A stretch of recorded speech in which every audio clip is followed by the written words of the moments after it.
A very warm welcome to all of you on this very amazing session on Shiksha. I'm Bhagyashree, your moderator for this session today. And of course, we know the topic. It's all about how do you choose between general MBA versus specialized MBA. This session is all about counseling and proper career guidance. And firstly, before we start off, I'd like to welcome our eminent panelists today. So we have Dr. Sunita Sidwani Tank. I'm sure a lot of you might know her before. You might have seen her pages. You might have visited her website. She's a master career coach. And I think she has been in the industry for so many years, counseling and guiding students in the very right way. But before I say anything, I would like to welcome ma'am. And I think she would be the best person to, tell about herself. Ma'am, thank you so much for taking out time for this webinar. Thank you so much, Bhagyashree, a wonderful moderator, I must say. I do thousands of sessions, but I think the crowd present here and people who will be listening to you must learn from you first the professionalism, to be on time, to be very effective in communication. And good evening, everybody. I'm Dr. Sunita Tank, and I'm mentor for career coaching for Niti Aayog Atal Innovation Mission. And I take trainings for training and placement officers in India. And in my career span of 22 years, I have placed, I think, more than 10 to 15,000 of students across industries, across functions, not just students, but I've done lateral, placements as well. And something very interesting, which I relate to my profile, is my PhD is into recruitment process outsourcing, which was one of the most difficult topic. But I was doing a lot of recruitment projects as business partner for a lot of corporate in India and MNCs. That time I opted for RPO. The term was not even known to people in 2011. So it's one of a very unique, but a very difficult topic to go ahead for universities and for colleges to see a topic like recruitment process outsourcing. But I'm here today and I welcome all the questions. You don't have to worry what kind of questions you are asking. The only request is that instead of using abbreviations, try to use full form of few things that will make your question more clear to me. And over to you, Bhagyashree. Thank you. Absolutely. Thank you, ma'am, for that lovely introduction that you given. And thank you for all that praises. I think, this appreciation and love that I receive helps us to, work better and, come up with these important sessions with everyone. So I would just like, want you, ma'am, to just start off with what exactly, when we talk about, MBA students, when a student is, after giving CAT and or other MBA exams, when he's entering, the MBA time and he is there and open up to so much of variety of options available, what is the first thing that comes in their mind? Sure. Thank you for the question, Bhagyashree. Now, when you are entering into any MBA program, it is very, very important that you are looking for a long-term career stability in your life. MBA is one of the most important program of your life because it is at PG level. And once you will do any PG level course, it is obviously understood that you will go for an entrepreneurship or a job after this particular course. Now, when you are entering into MBA, you must remember that it is not just for a single job you are entering into MBA. You are making a career out of it. And career is not just a job. Career is a sequence of jobs which makes a career for you. So while you are entering into MBA, you have to dedicate the kind of course you are doing, its implementation, its action, and its long-term vision for at least 5 to 7 years ahead, till the time you plan anything next on some very, very specific contemporary specialization. So when you are entering into MBA, please know that theory plus practical is very important at this level. You have to accompany each and every subject, each and every semester module with the practical internships, live projects while you are doing MBA. Because while you are appearing for the final interviews in the third semester, which is approximately in all over India region, you appear for campus placement immediately by your second semester. You should have good amount of quality, relevant, career-focused internships. So that you have to plan from day one. And you don't have to be very, very specific extremely specific about the functions. You need to explore. When you say MBA, MBA is a Master of Business Administration.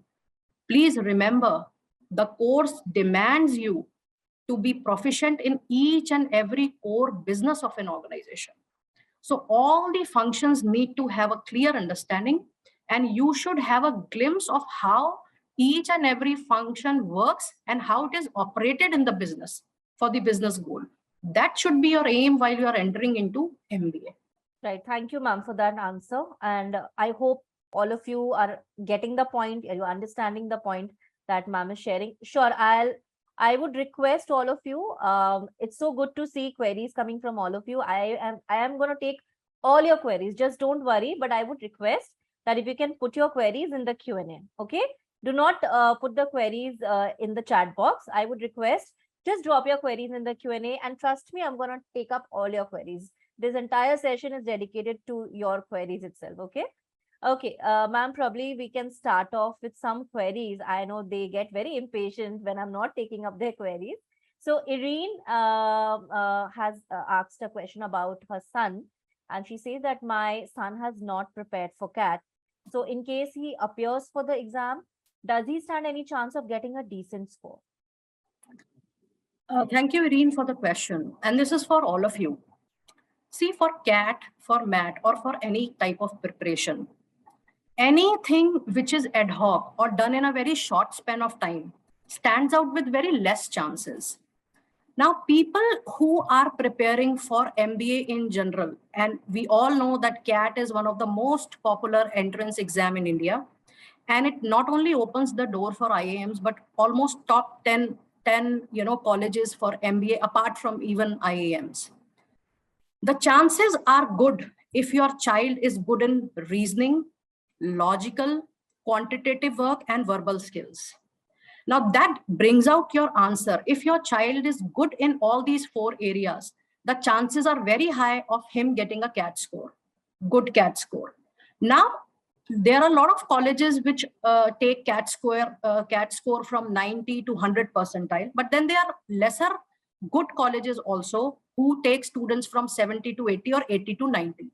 So if your child is good enough, I think any score between 70 to 80 will be able to fetch a good admission in at least top 20 to 25 colleges of India. Right. Thank you, ma'am. And I think, Irene, you got the answer for your son. So just don't worry. Okay. Coming to some more questions. If you can just change or rename yourself, I would love to have your lovely name, right? Okay. So you wants to know CU and CGC, which college is best for MBA? So I understand CU as Chandigarh University. And what do you mean by CGU? You have to tell me that what is your meaning of CGU, because I'm understanding CU is Chandigarh University. It's a private university, but it is a state level university as well. There are a lot of programs. Chandigarh University and CGU University, as per my understanding, is a good college. But while you are preparing for Chandigarh University, there are many other parallel good colleges as well. Now here I would also like to highlight that if you are going for any state level university or any private level university, whether they are offering MBA degree or PGDBM program, that should be your concentration rather than the college or the state level ranking. Why? Because MBA degree syllabus is not being upgraded frequently, whereas PGDBM has a bandwidth freedom to upgrade the curriculum, invite corporate intervention, invite industry intervention, and they modulate the syllabus quite frequently, probably every year or 1.5 years, probably some few things are even added semester wise. So while you're opting for any particular university, you have to see that who all are in parallel in competition with that university and what they are offering, degree or diploma. And diploma is also AICTE approved. For MBA degree, one has to get the university or a deemed university, then they have to get approval from UGC and other authorities. So along with deciding for a university and which one is best for you, you should have a comparison in at least 4 to 5 universities and in this syllabus of MBA or PGDBA, whatever they are offering. So, ma'am, I think he wanted to know about Chandigarh Group of College, that is CGC, and Chandigarh University. That was the question. I would prefer Chandigarh University actually, because of their presence and because of their industry interaction as if now. However, I forgot to share that I believe in a vision called Leaders in Making, and I'm a founder of Leaders in Making, which believes in making leaders out of my students. I have included a video on 10 points how you can ultimately get an admission in a college of your choice. Now, the important aspect is that while even you're going for a very particular college, any college, let's say Chandigarh University, you want to go for it, please know, understand from social platforms like professional platforms like LinkedIn, that where they have their alumni have reached in last 5 years. What is their international accreditation levels? What kind of exchange programs these people are running in last 3 to 5 years?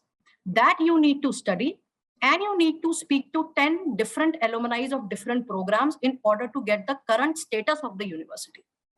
These things you must consider, and any industry, any university which is good working, it will be definitely active. The alumni will be definitely active on the platform like LinkedIn. You must do all that research and then go for it, rather than understanding their traditional values more. Right. Thank you, ma'am, for that answer. Okay. Picking up another question that I could see on the page is like what I would say, like they are confused between what do they understand by general MBA? What exactly is general MBA? And can general MBA graduate work in any industry? And another part that I could see to the same question is what should be done to become investment banker? So I think this question is coming from Chetan Kumar, and he probably is coming from, I think, an engineering background. So he has two questions: what exactly general MBA is, and can a general MBA graduate work in any industry? And what should be done to become investment banker? I am so happy that this question, this is one of the most important question of the topic, and I'm happy the boy has raised this question. And I will take my own time in explaining this question because this will cover your 50% of doubts. Now, when you think about going for MBA journal or MBA any specific course, especially investment banking, I'll come to that part later on. Now, before MBA, if you people are entering, I have already told you to work upon your internships project. There are almost 18 different specializations in which you can work for MBA course. But out of these 18 specializations, there are 7 to 8 specializations which are core. One must go for general MBA first. General MBA first year will talk about all the concepts which is needed for a business. It will talk about research, it will talk about HRM, it will talk about OB, organizational behavior, sales and marketing, financial accounting. It will prepare your base for first year, and a lot of you will find it as a revised syllabus from BBA, BCom, economic honors, because these functions, these core functions forms the base of any business. When you go in second year, you can opt for electives. Now, why I am telling you to opt for a general MBA first? Post-COVID, we have seen that there is a major change in the kind of recruitment happening. The cost cutting has ensured that the person who is coming on board should have multiple talents, should be multiple specialized person. MBA General will give you the traditional information on traditional specializations: finance, marketing, HR, IT, IB, business communication, everything.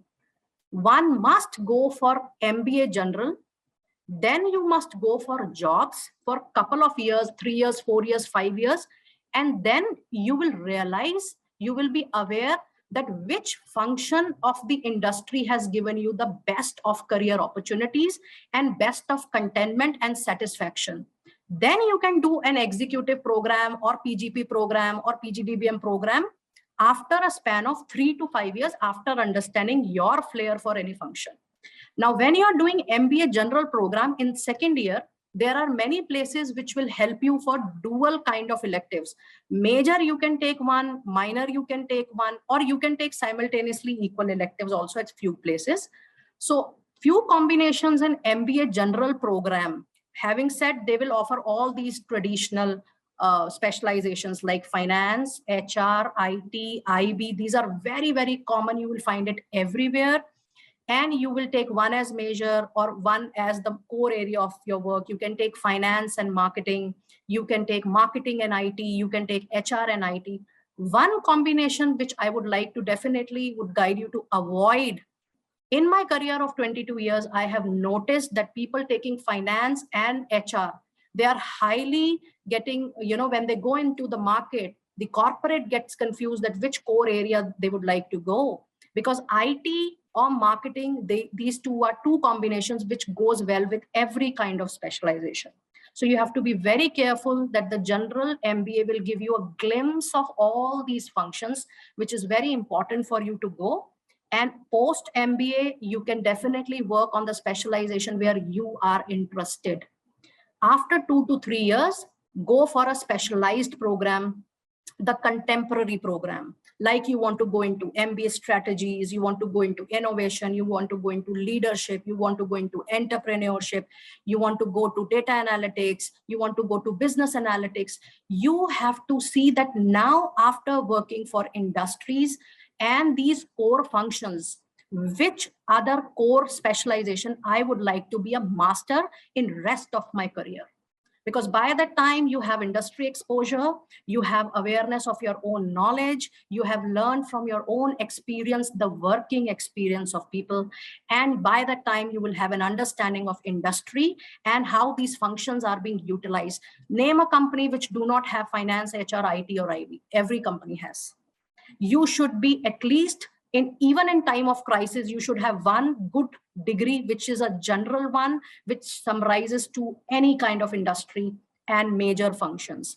And post few years of experience, just take 2 to 3 years of experience, do one more PG program. There are thousands of PG programs being offered by great institutions like IIM, MGI, 4, FMS, executive, part-time, weekend classes. Go for it and then decide your specialization. Right. I think a lot of you had the similar questions about like which are the popular specializations, and I think this answer has already covered that question. So I think I've already marked you here. Sumaya and Tanushri, I think you all had the similar questions. So I think ma'am has already included that answer. Yes. Okay. I would like to cover the second part now, investment banking. Now, while we are planning and thinking about investment banking, we should have the base for banking and insurance. We should have a base for finance. We should have base for accountancy. We should have base for statistics. My dear friends, if you are interested for core finance, banking, operational profile like investment, you should love all these terms which I have just suggested it to you right now. And you also need to be aware that investment banking is different from commercial banking and retail banking. Now, lot of us has accounts in different banks. We mix investment banking with commercial banking and retail banking. Now, retail banking is the one where we have our accounts. It's a mass transaction people do. That is retail banking. We all our accounts, we have deposits there, we go for their every kind of transaction. Retail banking is the one which collects the money from people. The main corpus is from deposits from people like us.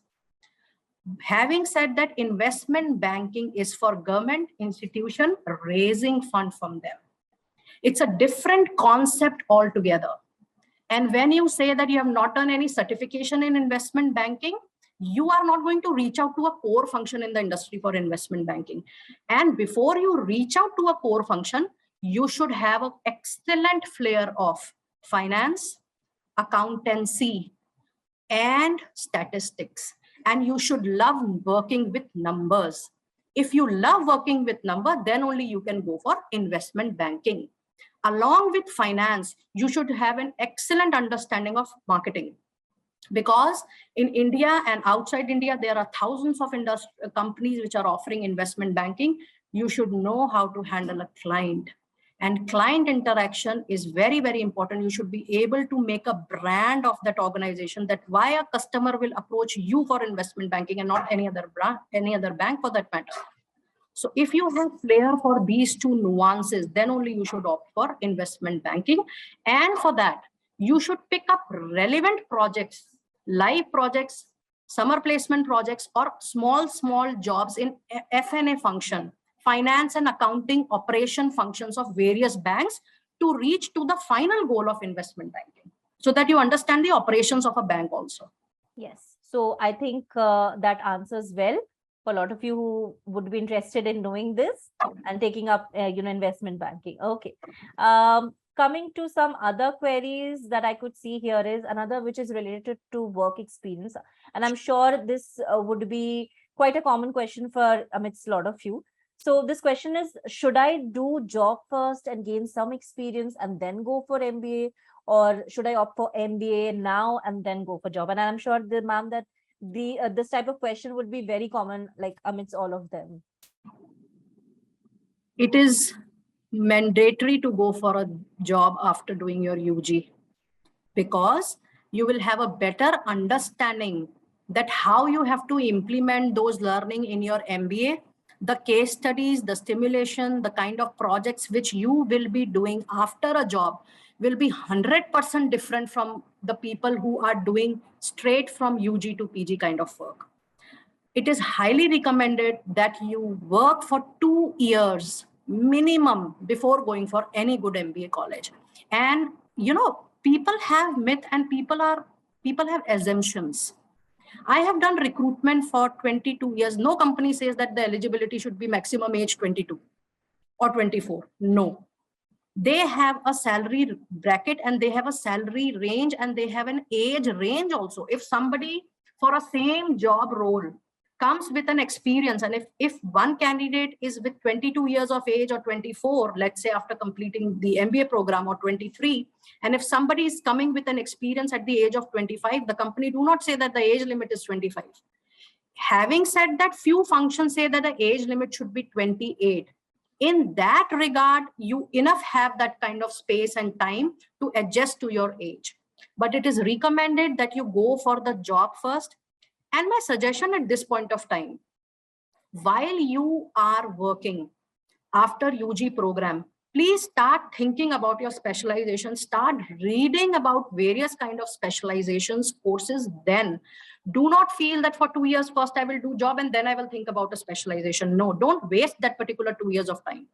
While you are out from UG, in fact, I always tell in all my sessions, which are even for UG students, the internships, the projects should be done with a frame of mind to the kind of specialization you intend to take. But you must do couple of projects for every specialization by MBA first year, so that by second year, you are 100% sure that which function is calling you from core of your heart. And then you don't waste your time after MBA completion, because I have seen a lot of people after MBA IT, they are not interested in IT and they have never done a project. They have never done a job. They have never done an internship. So your own internships from UG level till MBA first level, or even before MBA, while you are on job or you have done couple of projects, will tell you automatically that which specialization you want to go. And then you can always take advice from people, but your own inner calling will tell you that which specialization you really enjoy.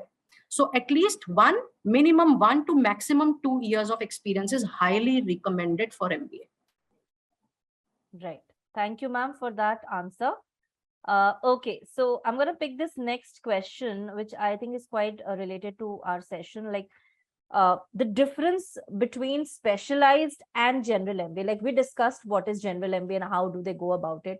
But when we're discussing that, what is the main difference when it comes to, doing a general MBA versus going into specialization? And ma'am, just adding it to that, which is like the core of the session, is what parameters, affect them? Like what options, or I would say what things are there that they should consider, that, okay, specialization is something that I should go for, or general is something that I should go for? Okay, let me explain you this with an example.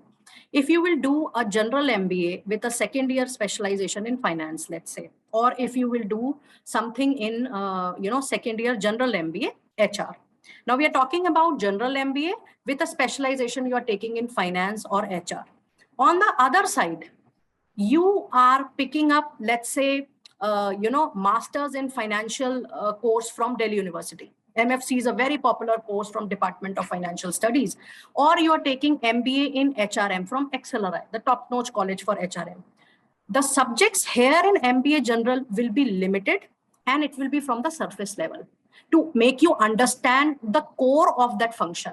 However, the specialized program will deal not only with a given subject in general MBA, but with 10 other topics, much into intense understanding and working for each and every subject in detail. Every subject, if you have 4 subjects in general MBA for finance, you will have 6 to 8 subjects in MFC course. You will have 8 to 10 more subjects in HRM for XLI HRM. And then for every subject in these specializations, you will have 1 project to submit. Whereas in MBA general, you will have only 1 project in total to submit. So the difference lies that here subjects are less and every subject is mainly covered at the overview or the surface level. Whereas when you devote 2 years for a specializations like this, you devote completely 2 years only on that specialization, working for more subjects in that specialization and making more projects, more case studies out of each and every subject. And you will be completely focused. Now, when you're talking about HRM, you might have a glimpse of marketing or any other topic, but just a glimpse, not. But when you're talking about complete HRM for 2 years or a PG program, it will be throughout HR, the industry interaction, the code, the network, everything will be that. So MBA general is an overview and specialized one is an intense understanding for complete 2 years on that particular specialization. So there is a major difference. So I think that very well answers the very basic question that was, for this session. Okay, coming to another question that I think a lot of you want to know is, ma'am, difference between MBA and PGDM. A lot of them have, put up this question that is it the same or there are some differences between the two, or the PGDM is a good one, or a generic, 2 years degree for MBA is a better option. So ma'am, what's your take on this? A very common question. I'll give you a difference wise so that you can understand. So here is the difference between MBA and PGDM. MBA degree, only a university, first an institution should not be just an institution. Anybody offering an MBA degree cannot be an autonomous body. It has to be a university which is approved by UGC, number 1, and other organizations like NAC, AICT and all. Whereas postgraduate program or postgraduate diploma management courses can be offered by private institutions which are autonomous body, which are approved by IMA or AICTE. 1. Second, PGDBM is now equivalent to MBA since very, very long. MBA being a state level university or a government university, the curriculum is not revised every now and then. PGDBM curriculum is revised every year, minimum every year. The frequency of revision of syllabus in PGDBM is very high. In MBA, the industry connect, forget about few institutions like FMS or Delhi University. MBA degree program, since they are mostly affiliated to some other university or they live life primarily on a grant given by government, the resources are limited in MBA program. Whereas PGDBM being run by private organizations or autonomous body, they use excellent amount of resources in the infrastructure, in the kind of accreditations, in the kind of sponsorship, in the kind of resources they are pouring in for students to get to connect to the corporate world and the world out there. Having said all these differences, you still have to be very careful that 1, you are not trying any new institution for PGDBM. MBA, you can try from any university because it's a state level university approved. The government have already done all its homework before giving the university status. But in PGDBM, try avoiding the new institutions, and the old institutions must have the AICT proof, NAC proof, and their establishment is very well aware. When you will check on Google or when you will check on internet, the prime institution has already proved their worth. So the only thing is that you should be careful while going for a PGDBM that the private university should have a proper kind of autonomous status and should be authorized to give the PGDBM certificate, which is equivalent to, the diploma is equivalent to MBA degree. Even IIM has, the bill is already passed for IIM in 2018 that they can call it now a degree also. So that's the major difference. And the kind of placements you will see, apart from FMS, which is a very popular and a proven college in the world, you will find PGDBM are performing far more better in placements as compared to MBA colleges because of the affiliation, non-revision of syllabus, non-connection with, or a frequent connection with industry people. The industry orientation is less in the degree programs, but it is very high in PGDBM program. In fact, the curriculum of PGDBM program is being defined in collaboration with the industry. So that's the beauty of PGDBM program. Okay. All right. So coming to the next question. Okay, I would pick up question from Rutik because he's very confused and he's asking that ma'am's answer would actually give me my way. So Sure. would definitely take up your question, Rutik. And I think another student has that same question that Rutik wants to know. Okay. So Rutik says that I'm preparing for IELTS right now, but I'm confused whether I should perceive my MBA from abroad or India. And he says that, ma'am, I'm a very average guy and therefore I lack a lot of confidence. Till the time you believe that you lack confidence, you will always lack it. So start believing today that you have it. I would like to share a very small example here. In 2011, there was a similar boy with similar statement. I requested him to write 100 times in a day that I am full of confidence. Please write it on daily basis for 100 times and see yourself after 30 days. Number one. Number two, there is a practical problem when you stay in India and you do MBA from abroad. You want to come back, you will find a difference in culture, you will find difference in industry culture, you will find different in salaries, job roles, hierarchy. If you are able to adjust, then you should do it from outside.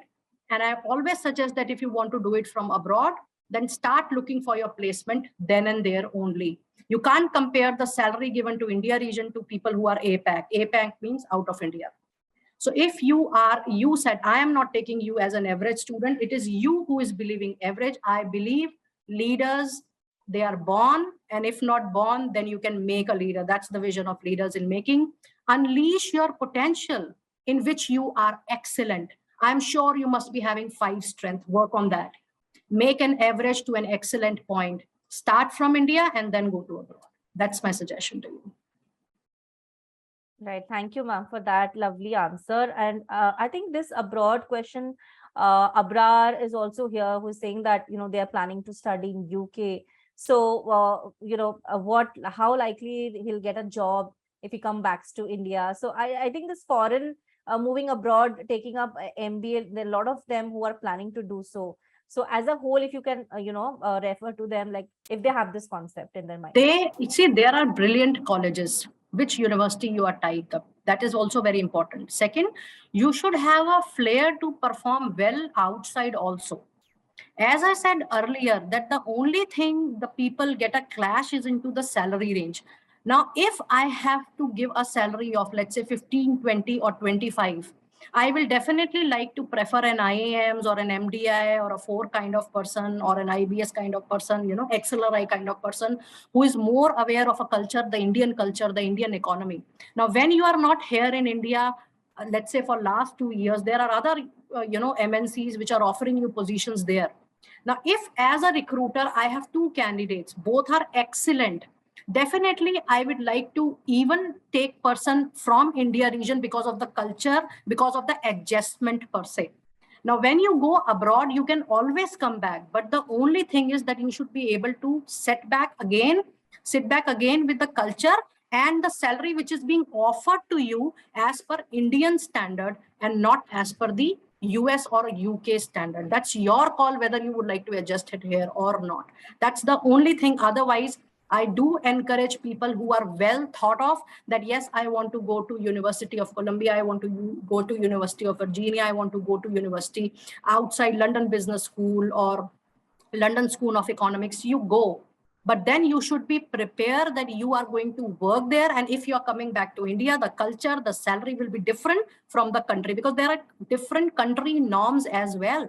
If to one employee they are paying the UK standard or the US standard, they have to see the other employees of the organization also. So the salary range will be according to the, in fact, in every country, if you see, the salary range is given not because the company is in UK or US. No, the salary range is given as per the region where the employee is getting employed for. So you will get, if you are working for a US MNC and you are in US, obviously your cost of living will be different from India. You should have these thought process into your mind, but there are very good colleges which I have already named right now for foreign university. If you get a chance ever in life, these kind of universities are never to be missed, for that matter. They are brilliant in their curriculum and syllabus. But you should have a flair to stick back. And before you decide for foreign university, dear people, you have to really work upon your business communication, your general communication, your formal etiquettes, your insight for your aptitude to carry such difficult syllabus and settle down outside. You need to make plan and action on your paper, and you have to be on your toes to implement the plan and action you have mentioned on your paper. So have the planning first and then go outside. Thank you, ma'am, for that wonderful answer. I think a lot of you who are planning to move outside for MBA, this guidance will really help you. Okay. Okay. Coming to the next question from Abdul. Abdul, definitely we will try and take ma'am's guidance for your problem. So, ma'am, Abdul says that he belongs to BCE, that is backward economically, and have an income certificate which is issued by state government. So he wants to know that does it mean that he belongs to reserved category? He does not have any EWS certificate from central government, and his caste isn't enlisted in the central list. So he is sitting for CAT 2022. So he needs some assistance on this. You can definitely sit, but I would like to tell you that only in government jobs they mention that there are reserved categories. But when you go in a private sector, you really don't have to worry about it. But you can definitely go ahead with CAT, and there is nothing to worry about it, and there is nothing to think about it also in that intensity. That is my suggestion to you. Just don't worry about it. I would really request you to concentrate on your aptitude, on your subject knowledge and academics. That's the only thing needed for you to be successful. There are thousands of industries and companies who will love to welcome you as a candidate with strong academics. So don't worry about the categories of this.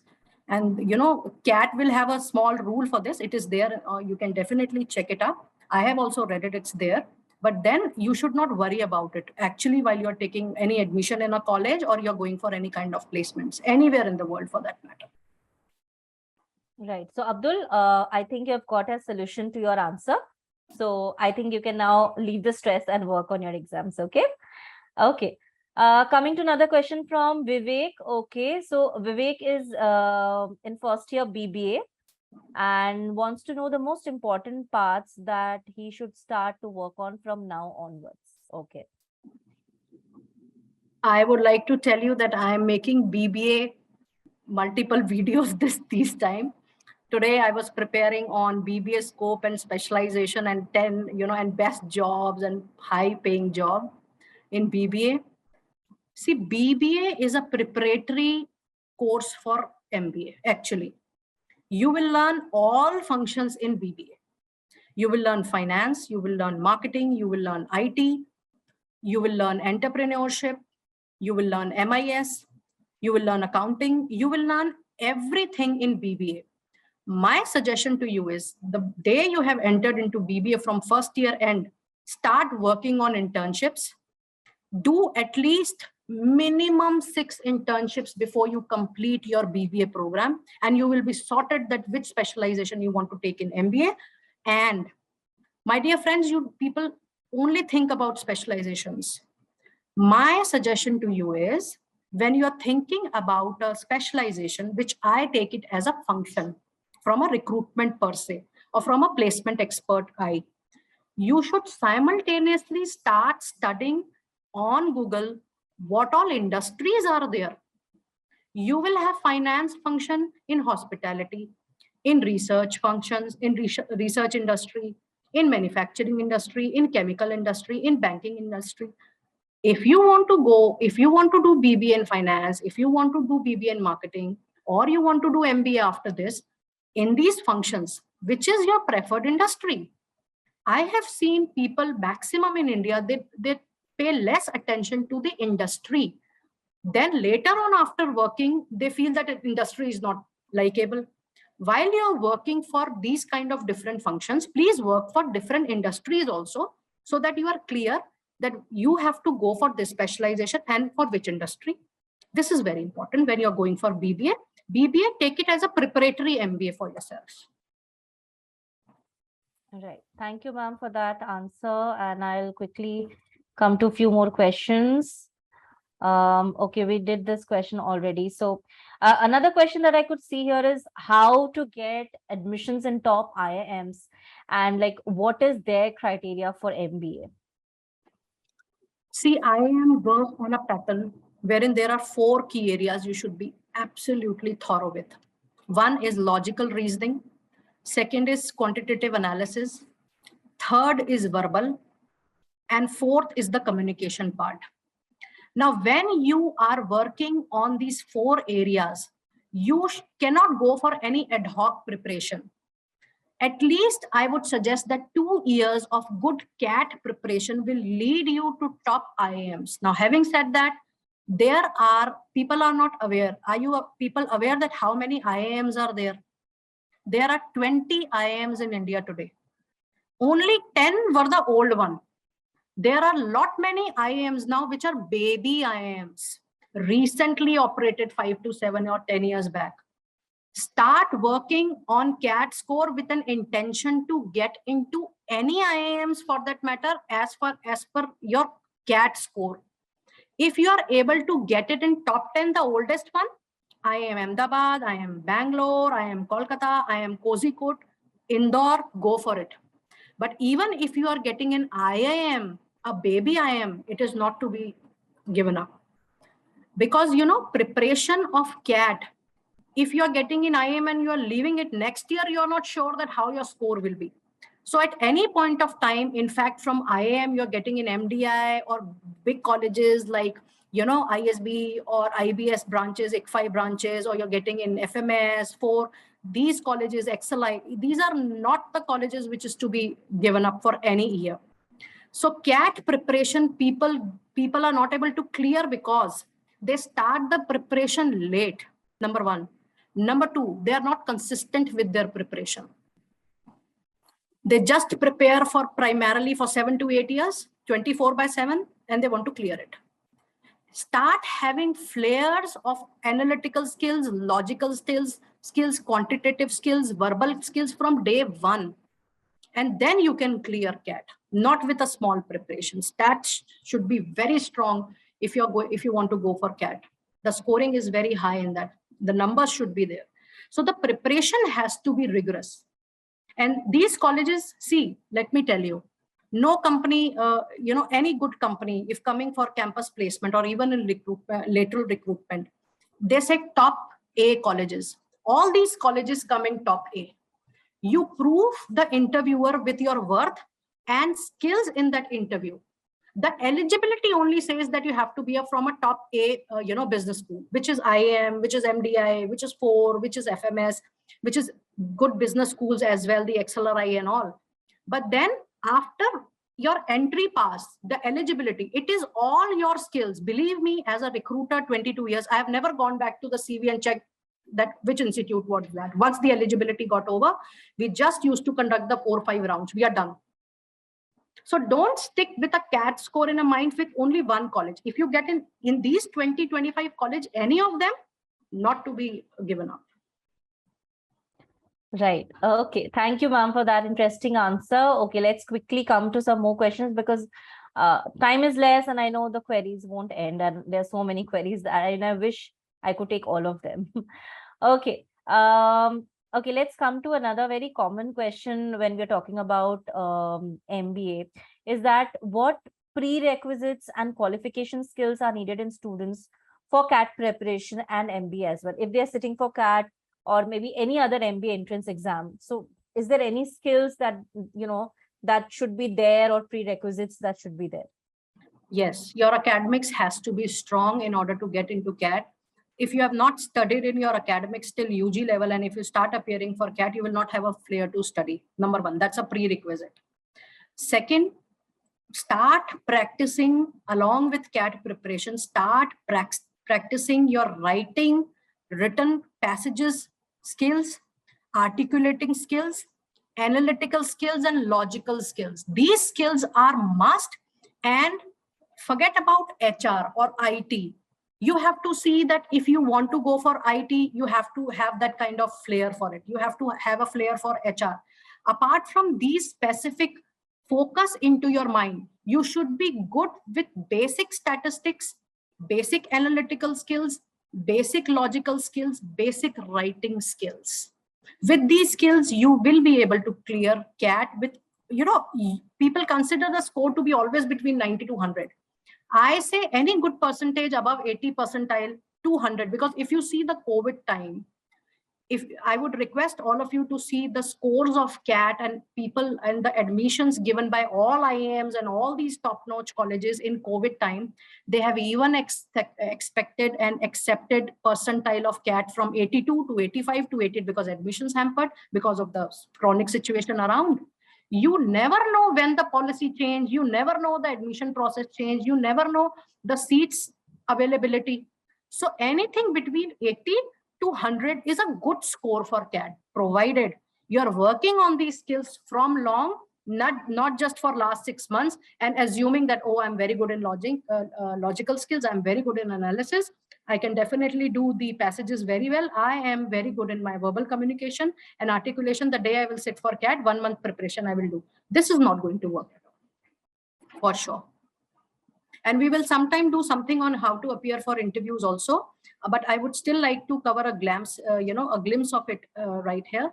Now, when you talk about scoring CAT, a lot of people are not able to clear in the interview, even after the excellent percentile between 95 to 100. Attitude really matters the most in the world today.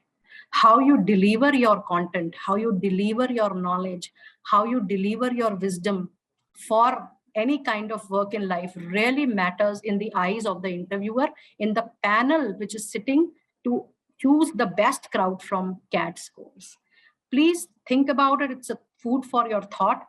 How you deliver with gratitude and grace. Sir, I did 2 years of work experience. I have done Amazon. I have done Google. Ask me what do you want to know. I will be able to give it the best. Be humble. Show attitude. Show grace while you are appearing for interview after CAT percentile. I have seen brilliant people, excellent CAT score, not making it to the interviews of Iims or MBA or 4. That's the only lack area. And we'll cover it sometime in near future, maybe. That's a very long topic. Absolutely, ma'am. Thank you for that suggestion. And I'm sure they are very interested in getting into that also. Okay. Quickly picking up question from Abrar. Again, a very interesting question. Which MBA program is recession proof? See, I would say manufacturing, supply chain management had a hit in COVID. Actually, the units were shut. That is why, being from recruitment and being from education, I strongly feel that you must do a general MBA in these specialization first, so that even if there is a recession, you are able to go back to another core function. But I have seen people from manufacturing getting hampered a lot, supply chain, leadership kind of MBA. Absolutely, it was a toll, actually. But yes, specializations in MBA, IT, data analytics, business analytics, AI, it went up like anything, even today, because everything became online and a lot of solutions, everything. Even if you see post-COVID, during COVID, the demand for IT jobs were never like before. And this is going to be there. This is going to be there like this. But the units got shut. the manufacturing, the supply chain, the logistics, nothing was happening that time.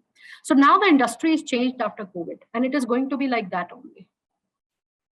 Right. Thank you, ma'am, for that answer. Quickly coming to the next question.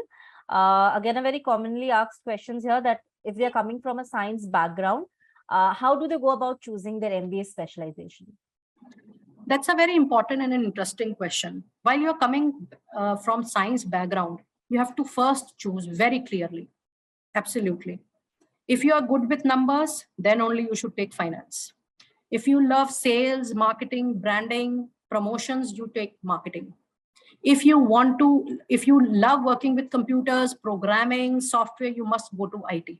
If you love thinking about people, their growth, strategies for their improvement, for their learning, for their development, for the culture, you must go for HR. You have to be clear that out of these 4 functions or 5 functions, primarily, which flair you have. And I would prefer you to do multiple internships, one in finance, one in HR, one in IT.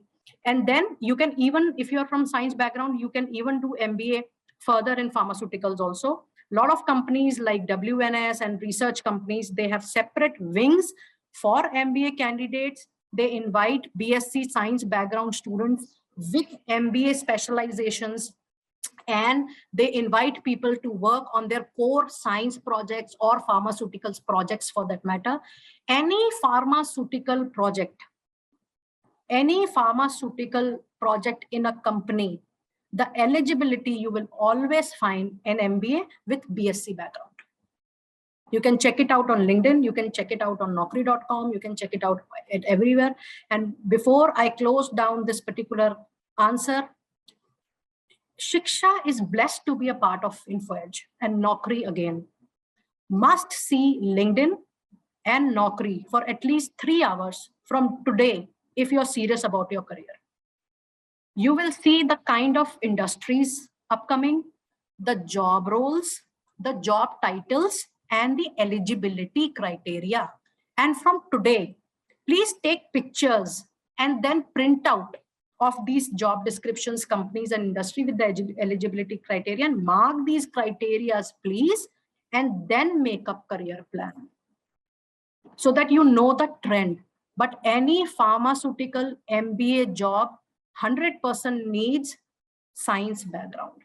Otherwise, you cannot go for it, actually, because you don't have that base. Any commerce background student cannot come into a pharma. And then when you talk about pharmaceuticals, there are many companies who are offering projects for doctors, nurses, online services, prescribing medicines.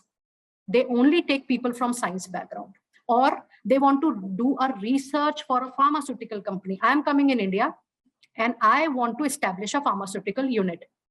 I will definitely hire research associate or research analyst, definitely with a science background person, because then only they will understand the terminology and the medical terms used into that project. I cannot take a general management or a general, finance guy or an HR guy or an IT guy into that. I have to take a science background person. So there are, post-COVID, the demand for science graduates has been increased tremendously.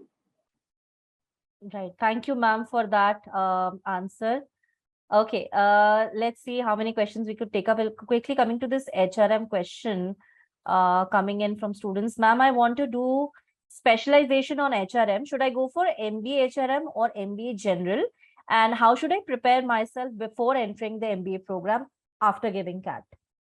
If you are 100% sure, you must do MBA in HR only, because while Bhagyashri was telling your question, I'm sensing from your words, because she was exactly reading the question you have written. I have not read your questions directly, but then she was reading the way you have written.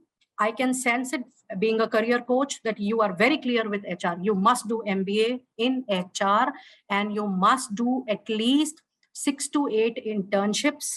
And you must target companies like Bain, which is 3rd largest in world for HR.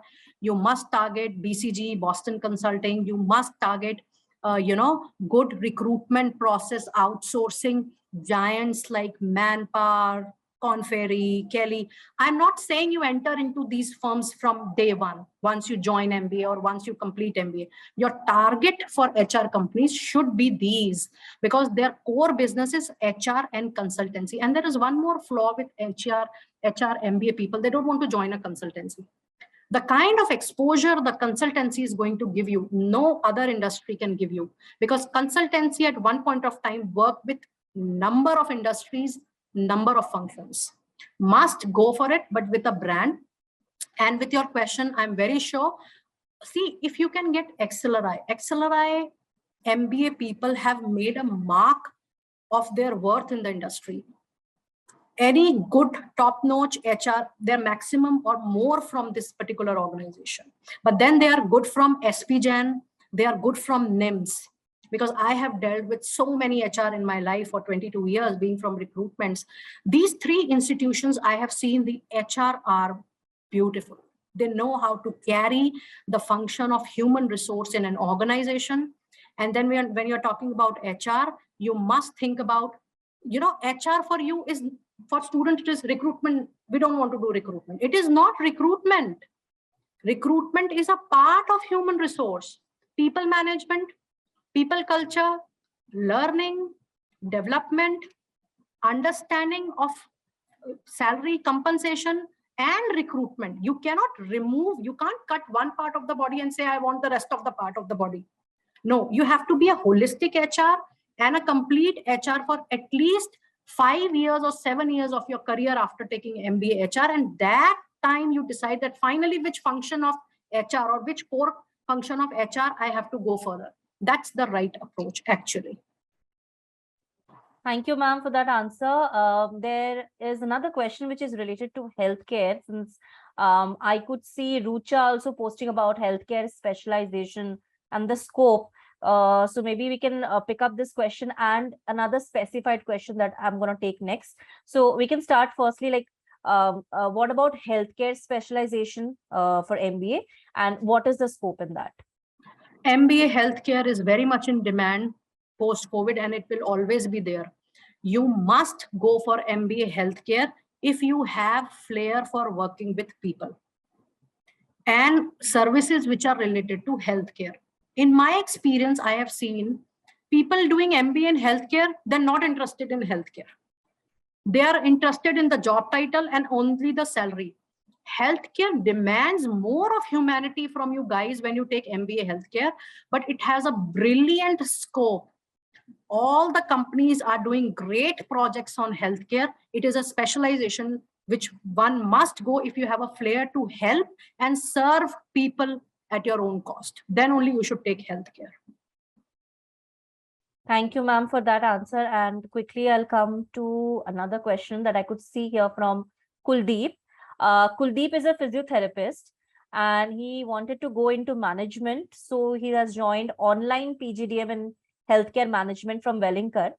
Okay. So he's saying that, so I can work or do internship in this industry to get work experience. So is this the right approach since it is an online program? And also, can I do other programs for upskilling with these? So if you can suggest anything on that. I would like to know that any offline project he has done. Let me do a quick counseling with this boy. Anything online will always be deprived of coming in contact with people in person. One must do online, but with frequent intervals should be allowed to reach out to college on weekends for an offline classes as well. So Wellinger is a big name, proven name. My congratulations to you if you're doing anything from Wellinger, but please request them to arrange something offline, maybe in 6 months of time. And please request from them the alumni database, or maybe 8 to 10 alumni's name and contact detail. You can approach and you can help them go there and do internships with them, so that you should know what is the scope of these people they are doing online. But I would still suggest, instead of doing multiple online courses, you can do one online and one offline if your time and pocket and your other circumstances of your personal life allows you to do that.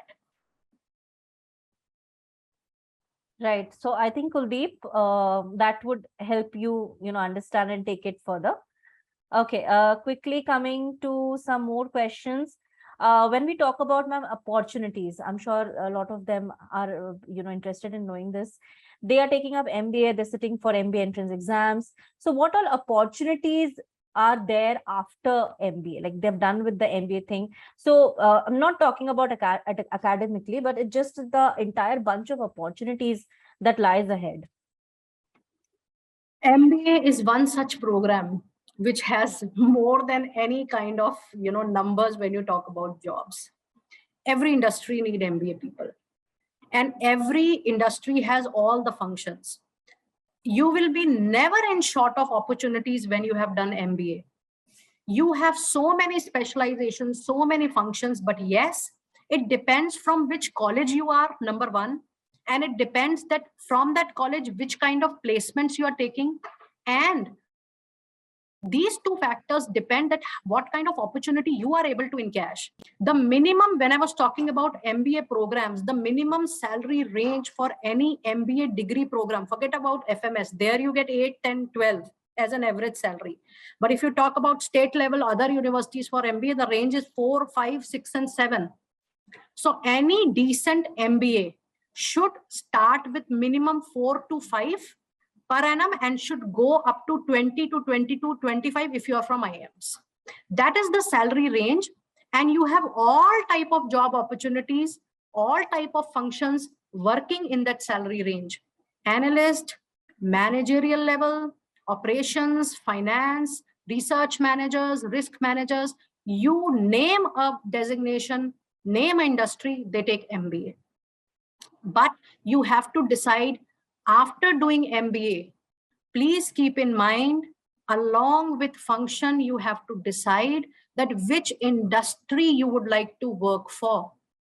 If you will keep on changing your industry after every year or after every 2 years, that will lose an opportunity for you to reach to team leader position, project manager position, project lead, a CEO or a director level position after 10 to 15 years of work, because you have been changing your industry quite often. Now, I do not say don't change your industry. By 15 years down the line, you should have at least 4 to 5 industries understanding and nuances. But changing the industry every year and every 2 years is not going to help you for sure. Please keep that in mind while you are doing MBA. Try to stick to a same industry for minimum 3 years so that you see all the kind of jobs, roles, promotions, and growth in that particular industry. And 2 things are very important. First, what kind of work you are doing when you're joining a job after MBA. If I give you a salary of 10 lakh per annum and you're doing just a simple operational job which any MBA, BBA is doing, will it make any sense for you? You'll never get a second good job.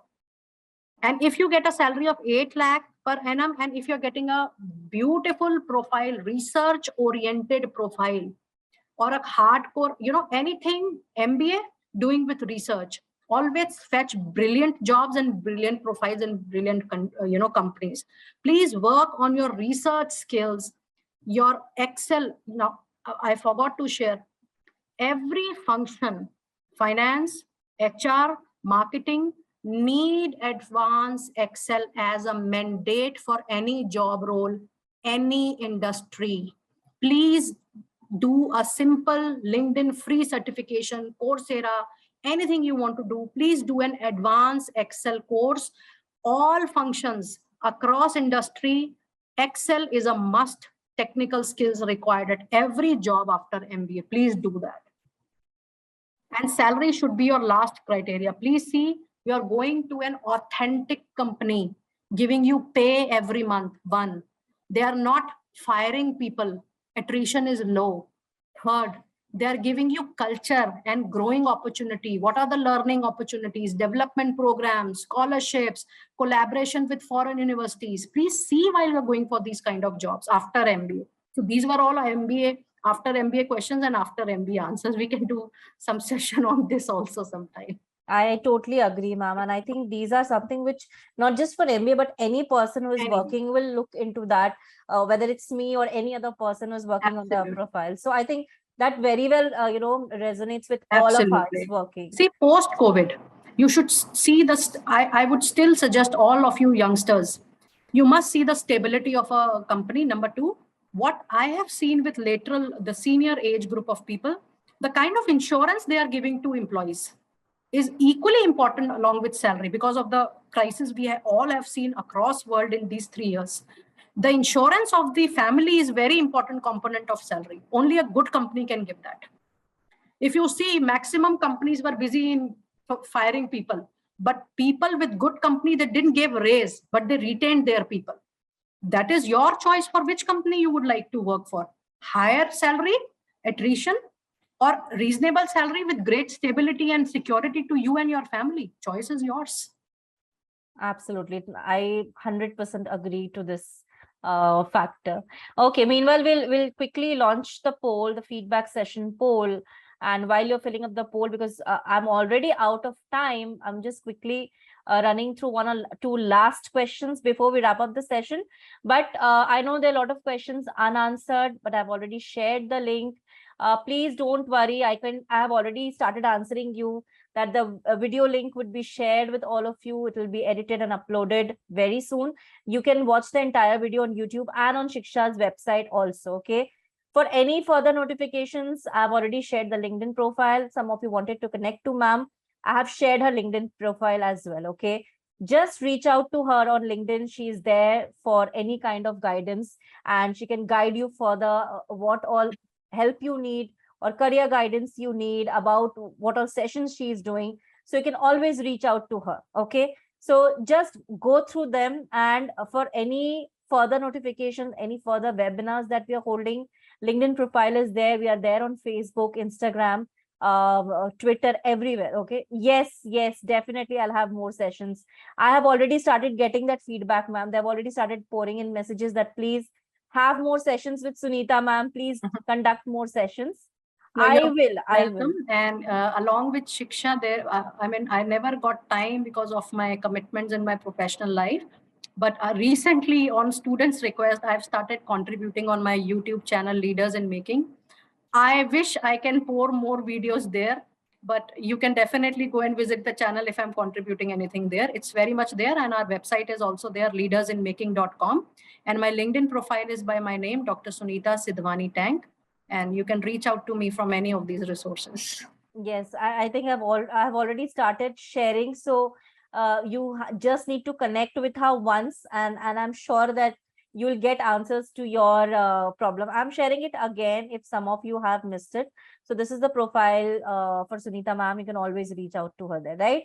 So please, yes, thank you, Irene. These feedback really makes me happy when I see that the effort given is fulfilled. The 60 minutes, whether it's updue a bit, but I think that fulfills your thing.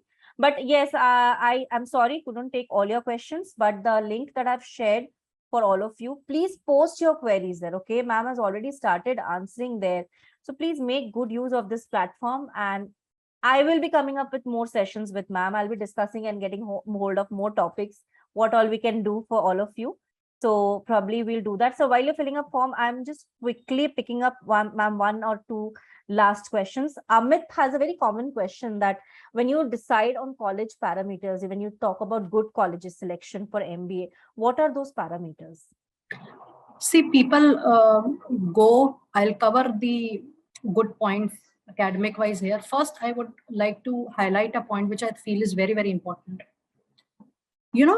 People talk about faculty should be good, faculty should be stable. Please see the faculty profile. Do they have corporate interventions? Do they have corporate exposure? For me, what you're teaching should be implemented by you. For me, that is a good faculty.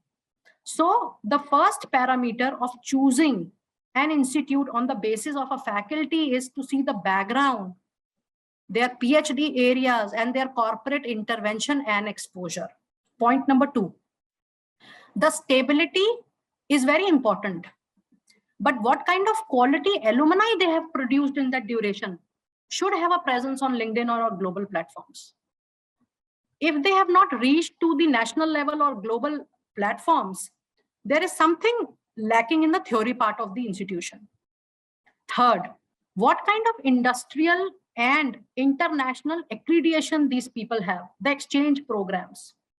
Fourth, when you talk about infrastructure, thousands of students talk about infrastructure was good, building was good, lab was there. Inside that building, do they have resources for research? Do they have top-notch journals? Do they have Wi-Fi facilities and online stuff for students? For me, that is an infrastructure.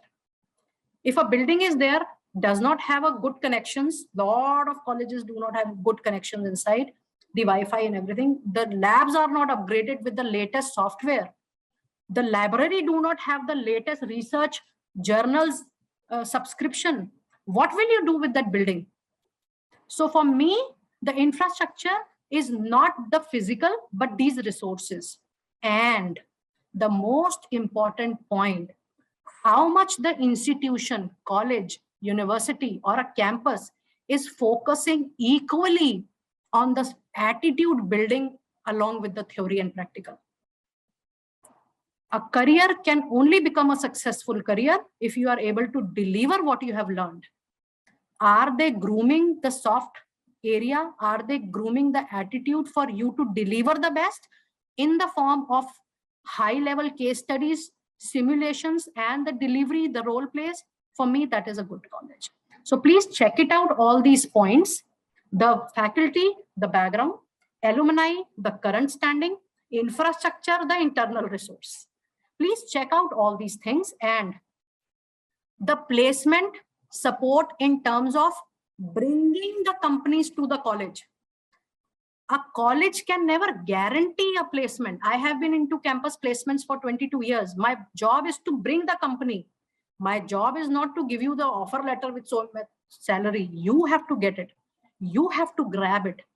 Are you working on yourself with the faculty in grooming your profile? How you're building your profile? By winning competitions only, or by doing the live work in the industry? You have to concentrate on these things. What kind of support the college, campus, or university is giving you in bringing those companies to the campus? That should be your only concern. But no, students say highest package was there. How many students got selected in the highest package? Those students worked on their profile individually. That is why they got that profile. I have seen excellent company visiting my campus for 15 to 20 lakhs. They selected none because student was not prepared. So purpose of the college placement cell or corporate cell is to bring the company. Selection is your area, not the area of college. You should see all these parameters in short. Thank you. I mean, this was an amazing session. I can figure it out from their responses. A lot of them have already posted questions on that link for you, because we could not take up all their queries. So they are written that we have already posted queries and would request ma'am to please provide an answer. So I think ma'am will do it definitely, but please allow some time so that she can answer. Okay. I have mentioned leaders in making channel now. I will, whenever they will put a query there, I will make a video of it so that people across India region, I'm sure you have people from across India region, and we will plan how soon we can plan another session with Bhagyashree. Definitely. But before we end up with the session, all of you present here with this kind of generation, I think the kind of commitment, professional approach, and the kind of respect the moderator has shown towards an expert's profile is very important. Very important how you approach an expert of a particular field. You cannot demand for their time. You can request for their time. I think this is something the youngsters need to develop, and I'm so happy to see in today's moderators. Thank you so much, ma'am. And I so appreciate for your kind words. And a lot of you had queries about MBA colleges. So I have shared that link. Just go to this link and you'll find all the information regarding, because it's very difficult for us to answer individually for colleges. So please make good use of this platform, and you'll find all the college listings out there. A lot of you had different queries for colleges from different regions. So you understand that it makes it very difficult to answer each and every individual regional questions. So please put up your queries here, and up to this page, you'll find the related comparisons where you can get answered student review as well. Okay. So I think we'll have to wrap up. You're already up on time for 15 minutes, but thank you, ma'am, for being so patiently, answering all the queries. And I think whatever questions we can, you did answer so very well. And the students are very content, and definitely we are looking ahead for more sessions with you. Sure. But let me tell you, shiksha.com is a brilliant website, brilliant. They have not left even a single topic to be covered by any website. I mean, they have, if you really want to make a career, you must read shiksha.com blogs. Let me tell you very frankly, beautiful site they have. Thank you, ma'am. Thank you, ma'am, for all those lovely words. And I hope to see Sunita ma'am with more sessions.